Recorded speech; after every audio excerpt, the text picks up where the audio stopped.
பெங்காலி பையன் ஒருத்தன் நம்ம ஆப்போசிட் இதுலேயே தான், நம்ம வீட்டுக்கு கீழே தான். Okay okay okay. அவங்க மேலே இருக்கிறான், நம்ம கீழே இருக்கிறான். அந்நேரத்தில் நான் வேலையை எல்லாம் டியூட்டியை முடிச்சுட்டு நான் போய் சாப்பிட்லான்னு உட்காந்தேன். வீட்டில் ஆட்டோலேயே தான் எப்பவுமே நான் சாப்பிட்றது, எல்லாம் ஆட்டோவில் தான் உட்காந்த உடனேயுமே படிக்கட்டுலேருந்து திமிரு தூக்கின்னு வராங்க. தூக்கிட்டு வந்துட்டு ஆமாம் இந்தமாரி ஆகிப்போச்சு, ஹிந்தியில் சொன்னாங்க, இது பண்ணாங்க.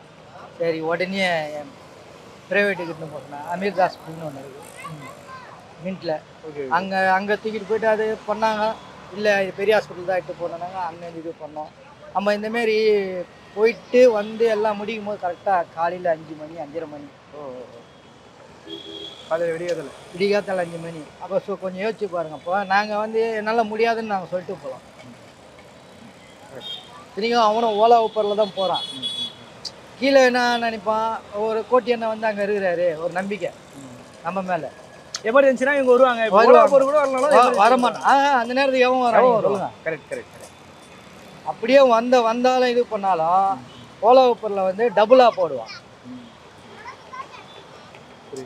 இப்போ நார்மல் வந்து ஒரு இடத்துக்கு போனாக்கா குறிப்பிட்ட இடத்துக்கு ஒரு 100 ரூபாய்னாக்கா, அப்போ அது டபுள் அப்படியே 200 ரூபாய்க்கு. இதில் வேறு அவங்க வேறு கொஞ்சம் எக்ஸ்கியூஸ் பண்ணி வேறு கேட்பாங்க. சார் 230 ரூபா தான் வருது, ஒரு 20 ரூபாய் சேர்த்து கொடுங்க, 250 ரூபா ரவுண்ட் பண்ணுறோம்.